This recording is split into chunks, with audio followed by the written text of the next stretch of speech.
আসসালামু আলাইকুম সুপ্রিয় শিক্ষার্থীরা, আপনাদের সকলকে স্বাগত জানাচ্ছি আমাদের আজকের এই ক্লাসে। আজকে আমরা আলোচনা করব কম্পিউটার এবং এর কাজ নিয়ে। কম্পিউটার অ্যান্ড ইটস ফিচার আজকে আমাদের ক্লাসের টপিকস। আমরা জানি কম্পিউটার একটি আধুনিক ইলেকট্রনিক যন্ত্র। কম্পিউটার একটি আধুনিক ইলেকট্রনিক যন্ত্র। কম্পিউটারের এই যে একটি অংশ যার নাম হচ্ছে সিপিইউ বা সেন্ট্রাল প্রসেসিং ইউনিট, এটি হচ্ছে কম্পিউটারের প্রধান অংশ। এছাড়াও কম্পিউটারের সাথে আমাদের বিভিন্ন ধরনের মনিটর যুক্ত আছে, কম্পিউটারের সাথে কিবোর্ড যুক্ত আছে। এই বিষয়গুলো নিয়ে কম্পিউটার গঠিত হয়। তো কম্পিউটার এই টোটাল একটা প্যাকেজ। কম্পিউটার হচ্ছে একটি আধুনিক ইলেকট্রনিক যন্ত্র। ভিন্ন ভিন্ন কিন্তু প্যাকেজ, প্রত্যেকটা বিষয় কিন্তু আলাদা আলাদা। মনিটর আলাদা, সিপিইউ আলাদা, কিবোর্ড আলাদা, আমাদের সাথে মাউস আছে, মাউস আলাদা, প্রিন্টার আলাদা। সবকিছুর সমন্বয় হচ্ছে কম্পিউটার। এবার আমরা একটু কম্পিউটার উৎপত্তিগত বিষয় সম্পর্কে একটু জানবো। একটু খেয়াল করি সুপ্রিয় শিক্ষার্থীরা। কম্পিউটার শব্দটি এসছে গ্রিক শব্দ কম্পিউট থেকে। কম্পিউট শব্দের অর্থ হিসাব বা গণনা করা। হিসাব বা গণনা করা, এটা হচ্ছে কম্পিউট শব্দের অর্থ। আর কম্পিউটার শব্দের অর্থ হিসাব বা গণনাকারী যন্ত্র। হিসাব বা গণনাকারী যন্ত্র, অর্থাৎ যে যন্ত্রের মাধ্যমে গণনা করা হয় বা হিসাব করা হয় সেটিকে আমরা বলছি হলো হিসাব বা গণনাকারী যন্ত্র। তাহলে আমরা প্রথমে বলছি কম্পিউটার একটি কি আধুনিক ইলেকট্রনিক ডিভাইস। আধুনিক ইলেকট্রনিক ডিভাইস হচ্ছে একটি কম্পিউটার। এই কম্পিউটারের মাধ্যমে কি করা হয়? মূলত হিসাব গণনার কাজ করা হয়। হিসাব গণনার কাজ ছাড়াও ছবি এডিটিং, তারপরে বিভিন্ন ধরনের ইমেজ তৈরি করা, লোগো তৈরি করা, ভিডিও অডিও রেকর্ড করা, এছাড়াও বিভিন্ন অ্যাটসেট্রা বিভিন্ন কাজ কম্পিউটারের মাধ্যমে কি হয়? কম্পিউটারের মাধ্যমে সম্পন্ন হয়। এই কম্পিউটারের প্রাত্যহিক জীবনে আমাদের ব্যবহার, এই প্রাত্যহিক জীবনে কম্পিউটারের ব্যবহার কিন্তু দিনকে দিন বাড়ছে। আমরা ঘরে বাহিরে সব জায়গায় কিন্তু কম্পিউটারের ব্যবহার করছি এবং কম্পিউটার ব্যবহার করার ফলে আমরা কিন্তু কম্পিউটারের বিভিন্ন বিষয়গুলো সম্পর্কে জানতে পারছি। কম্পিউটার সাধারণত কাজ করে বাইনারি সংখ্যা পদ্ধতিতে। বাইনারি সংখ্যা পদ্ধতিতে কম্পিউটার কাজ করে বাইনারি সংখ্যা পদ্ধতিতে। কম্পিউটারের নিজস্ব কোনো বুদ্ধিমত্তা নেই। নিজস্ব কোনো বুদ্ধিমত্তা নেই। এর আইকিউ জিরো, ZERO, এর আইকিউ হচ্ছে জিরো। কম্পিউটার যে নিজস্ব কোনো বুদ্ধিমত্তা নেই, আইকিউ জিরো, তার মানে বোঝা যাচ্ছে কম্পিউটারের একটি আলাদা মেমোরি রয়েছে এবং সেই মেমোরিতে তথ্য উপাত্ত দেওয়া থাকে এবং সেই তথ্য উপাত্ত থেকে কম্পিউটার কিন্তু তার কাজগুলো সম্পন্ন করে থাকে। কম্পিউটার সম্পর্কে আমরা সাধারণ একটা টার্ম জানি, যেটা হচ্ছে পিসি। পিসি মানে হচ্ছে পার্সোনাল কম্পিউটার। পিসি শব্দের অর্থ পার্সোনাল কম্পিউটার। প্রত্যেকেই আমাদের বাসায় যে কম্পিউটারটা আছে সেটাকে আমরা পার্সোনাল কম্পিউটার বা পিসি বলে থাকি। তো সুপ্রিয় শিক্ষার্থীরা, কম্পিউটার সম্পর্কে আমরা মোটামুটি একটা ধারণা পেলাম। এবার আমরা কম্পিউটারের যে বৈশিষ্ট্য, সেই বৈশিষ্ট্যগুলো দেখব। সুপ্রিয় শিক্ষার্থীরা, এতক্ষণ পর্যন্ত আমরা কম্পিউটার নিয়ে আলোচনা করলাম। এবার আমরা যেটা নিয়ে আলোচনা করব সেটা হচ্ছে কম্পিউটারের বৈশিষ্ট্য। কম্পিউটার একটি অত্যাধুনিক ইলেকট্রনিক মেশিন। আমরা আগেই বলেছি এই যে অত্যাধুনিক ইলেকট্রনিক মেশিন, এই অত্যাধুনিক ইলেকট্রনিক মেশিনের কিছু কিছু বৈশিষ্ট্য আছে, সেই বৈশিষ্ট্যগুলো আমরা একটু দেখব। তাহলে আমরা বলছি কম্পিউটারের বৈশিষ্ট্য। কম্পিউটারের বৈশিষ্ট্য সম্পর্কে আমরা একটু জানবো। প্রথমেই আমরা বলেছি কম্পিউটারের নিজস্ব কোনো বুদ্ধিমত্তা নেই। এর আইকিউ জিরো, ZERO। কম্পিউটার নিজস্ব কোনো বুদ্ধিমত্তা নেই, এর আইকিউ জিরো।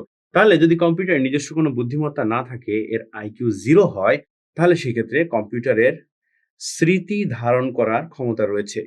স্মৃতি ধারণ ক্ষমতা। কম্পিউটারের স্মৃতি ধারণ ক্ষমতা রয়েছে, অর্থাৎ কম্পিউটার তার মেমোরিতে অনেক কিছু ইনস্টল করে রাখতে পারে এবং তার মেমোরিতে সেগুলো সে ধারণ করে রাখতে পারে। দ্বিতীয়ত আমরা যেটা বলবো, কম্পিউটার অত্যন্ত দ্রুত গতির কাজ করে। অত্যন্ত দ্রুত গতির কাজ করে। আপনি আমি যে কাজ করি সে কাজের জন্য কিন্তু একটা গতি আছে, একটা গতিসীমা আছে। গাড়ি চলে, গাড়ির একটা গতিসীমা আছে। ঠিক কম্পিউটারের কাজেরও একটা গতিসীমা আছে। কম্পিউটার অত্যন্ত দ্রুত গতিতে কাজ করে, তার কাজের গতি ন্যানো সেকেন্ড। কম্পিউটারের কাজের গতি হিসাব করা হয় ন্যানো সেকেন্ডে। কম্পিউটারের কাজের গতি হিসাব করা হয় ন্যানো সেকেন্ডে, অর্থাৎ 1 সেকেন্ডের 100 কোটি ভাগের 1 ভাগ।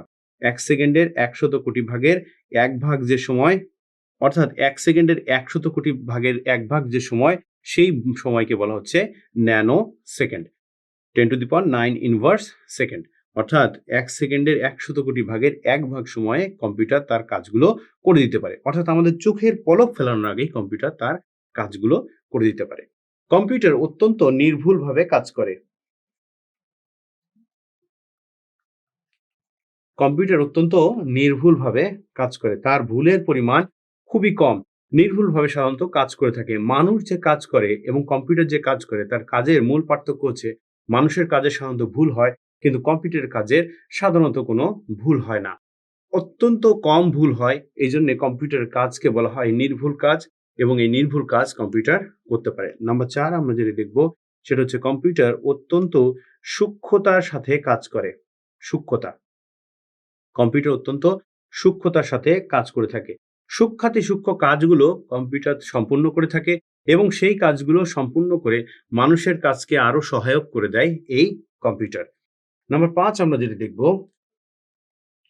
সেটি হচ্ছে আজীবন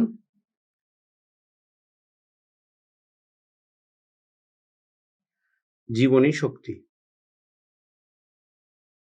মানুষের একটা নির্দিষ্ট মেয়াদকাল আছে, নির্দিষ্ট মেয়াদকাল পরে মানুষ মৃত্যুবরণ করে, কিন্তু কম্পিউটারের মেয়াদ রয়েছে এবং আজীবন জীবনী শক্তি রয়েছে কম্পিউটারের। সাধারণত তার হার্ডওয়্যার নষ্ট হয়ে যায়, কিন্তু তার সফটওয়্যার ভালো থাকলে কম্পিউটার কিন্তু তার কাজগুলো করতে পারে। এছাড়াও কম্পিউটার স্বয়ংক্রিয়ভাবে কাজ করে।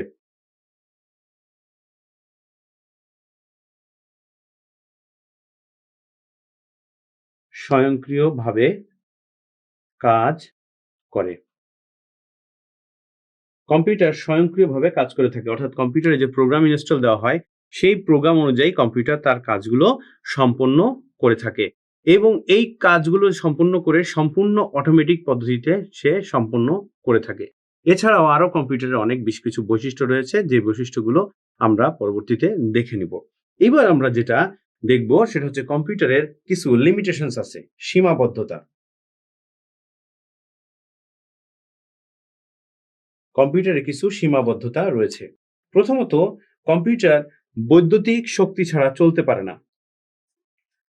বৈদ্যুতিক শক্তি ছাড়া চলতে পারে না, অর্থাৎ কম্পিউটারের জন্য বিদ্যুৎ প্রয়োজন হয়। বিদ্যুৎ প্রয়োজন হয়। বিদ্যুৎ ছাড়া কম্পিউটার চলতে পারে না। 2 নম্বরে আমরা যেটি দেখব সেটি হচ্ছে কম্পিউটারের জন্য একটা প্রোগ্রামের প্রয়োজন হয়। কম্পিউটার কোনো প্রোগ্রাম ছাড়া চলতে পারে না। প্রোগ্রাম প্রয়োজন হয়, কম্পিউটারের প্রোগ্রাম প্রয়োজন হয়। 3 নম্বর লিমিটেশন যেটা, সেটা হচ্ছে কম্পিউটারের ভাইরাস অ্যাটাক করে। যদি বিভিন্ন ভাইরাস অ্যাটাক করে তাহলে কম্পিউটার আর চলতে পারে না। তাহলে সুপ্রিয় শিক্ষার্থীরা, আমরা এখানে কম্পিউটারের কিছু বৈশিষ্ট্য দেখলাম এবং কম্পিউটারের কিছু সীমাবদ্ধতা দেখলাম। মূলত কম্পিউটার হচ্ছে একটি ইলেকট্রনিক মেশিন, যে ইলেকট্রনিক মেশিন দিয়ে অনেক বেশি কাজ সম্পন্ন করা যায়।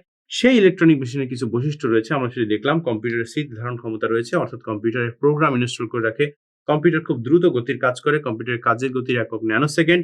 Nano second min 10⁹ inverse second, অর্থাৎ 1 সেকেন্ডের 100 কোটি ভাগের 1 ভাগ। কম্পিউটার নির্ভুলভাবে কাজ করে থাকে। কম্পিউটার কাজের গতি অত্যন্ত সূক্ষ্ম। কম্পিউটার আজীবন জীবনী শক্তি রয়েছে। কম্পিউটার স্বয়ংক্রিয়ভাবে কাজ করে থাকে। কম্পিউটারের কিছু সীমাবদ্ধতা আমরা দেখেছি।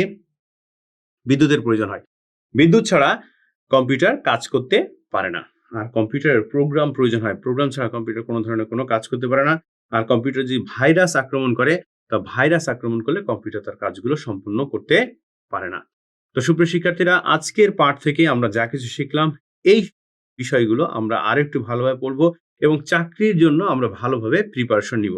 চাকরির পরীক্ষাতে এই ধরনের প্রশ্নগুলোই সাধারণত এসে থাকে।